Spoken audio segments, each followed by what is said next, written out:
অনেক অনুষ্ঠান বাড়িতে তো নবরত্ন কোরমা খেয়েছেন, তবে এই জন্মাষ্টমীতে একবার বাড়িতে এই রকম নিরামিষ নবরত্ন কোরমা পদটি বানিয়ে খেয়ে দেখুন।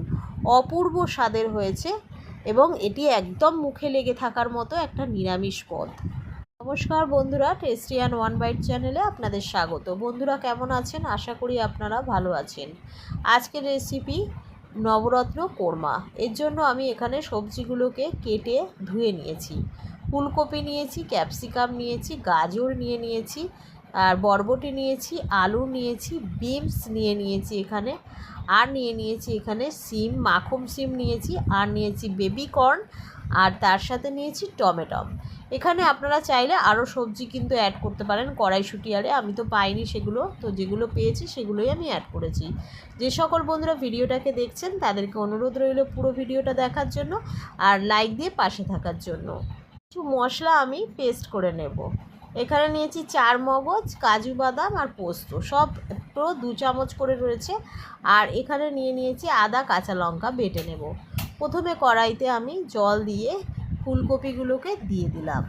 এরপরে দিয়ে দিলাম মাখন সিম, গাজর, আলু, যেগুলো শক্ত সবজি সেগুলোকে দিয়ে ঢাকা দিয়ে দিলাম। তারপরে মাঝখানে একবার ঢাকা খুলে নিয়ে বেবি কর্নগুলোকেও দিয়ে ভালো করে ঢাকা দিয়ে নিয়ে বেশ খানিকক্ষণ ফুটিয়ে নিয়ে নামিয়ে নিয়েছি।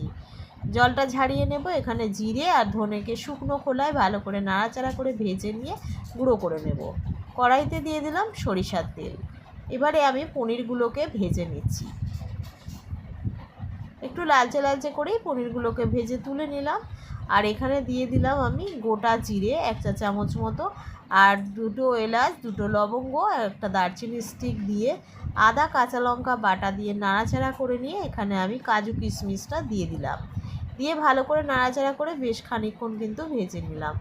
এরপরে দিয়ে দিলাম ঝাল লঙ্কার গুঁড়ো 1/2 চা চামচ মতো, আর কাজু আর পোস্ত আর 4 মগজ বেটে রেখেছিলাম সেটাই দিয়ে ভালো করে নাড়াচাড়া করে নিয়ে এখানে আমি টক দই ফেটিয়ে রেখেছিলাম 1 কাপ মতো, সেটাই এখানে আমি দিয়ে দিলাম। দিয়ে দিলাম স্বাদ অনুসারে লবণ, দিয়ে ভালো করে নাড়াচাড়া করে নিয়ে মশলাটা কষে গিয়ে তেল ছেড়ে দিলে যে সবজিগুলোকে সিদ্ধ করে রেখেছিলাম সেগুলোকে দিয়ে ভালো করে নাড়াচাড়া করে নিলাম। এরপরে আমি যে সবজিগুলো ছিল ক্যাপসিকাম, বরবটি, গাজর, টমেটো, এইগুলোকে দিয়ে দিলাম, কারণ এগুলো নরম সবজি, খুব দ্রুতই কিন্তু সিদ্ধ হয়ে যায়। এরপরে দিয়ে দিলাম যে ভাজা মশলাটা গুঁড়ো করে রেখেছিলাম সেটাই দিয়ে ভালো করে নাড়াচাড়া করে মশলাটাকে কিন্তু বেশ খানিকক্ষণ এই সবজির সাথে কষিয়ে নিলাম। এরপরে দইয়ের বাটি ধোয়া জলটা দিয়ে নাড়াচাড়া করে নিয়ে পরিমাণ মতো জল দিয়ে ঢাকা দিয়ে দিলাম।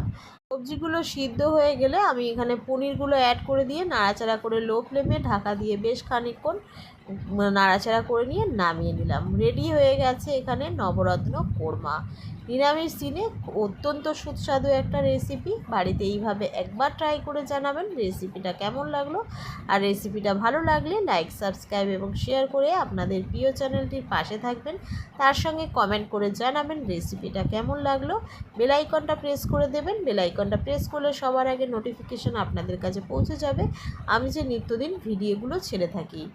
আমি আবারও একটা নতুন রেসিপি নিয়ে হাজির হব। ততক্ষণ আপনারা সুস্থ থাকবেন, ভালো থাকবেন। আজকের মতো এইটুখানি। ধন্যবাদ বন্ধুরা।